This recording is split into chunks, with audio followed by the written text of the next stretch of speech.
Fort Ontario was home to nearly 1,000 Jewish refugees. This fence right here was a way to bring the Holocaust to the United States. Those deaths are on the rise. Just over 20 of them were recorded in central New York last week. This ship wheel was once used for the Thomas H, which sank in 1945, but it was recovered for the Maritime Museum.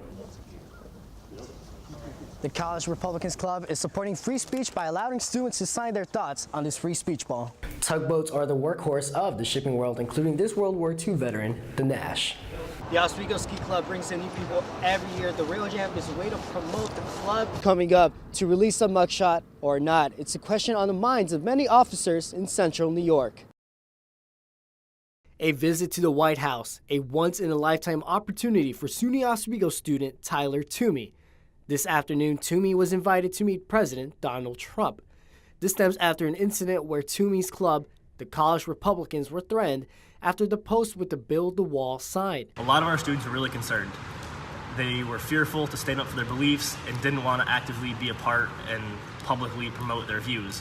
It was February's incident that led to Trump signing an executive order protecting free speech on campuses, which Toomey will be present for on Thursday afternoon. This is a really important step to make sure that all students have their basic First Amendment rights. Being able to share your views, express your opinions, and do so freely without fear of being reprimanded for that is a great asset. A future where respected free speech is what a student like Toomey hopes for.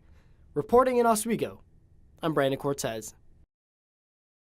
Heroin has hooked hundreds of thousands of people. Almost being like inside your mother's womb again, like being home. It gave you that feeling, you know? Alyssa Swerk started experimenting with prescription pills at 13. At 19, she says she was addicted to heroin. One day at a time, she recovered and said she felt like a new person. So it's like almost like being born again. I like to say it's like a new world. Overdose deaths are on the rise. Just over 20 were recorded in central New York last week. Experts we talked to are pushing for the government to prioritize addicts who desperately need help. This has been going on a lot longer than 2 years. So if we would add up the total death toll, this is like World War II.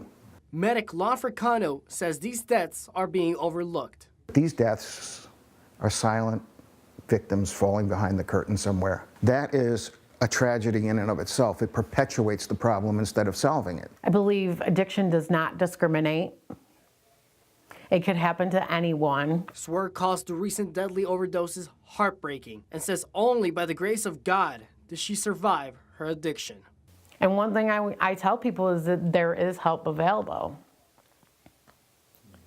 Just don't give up. It was a difficult battle for Swerk. She says if she did it, others can too.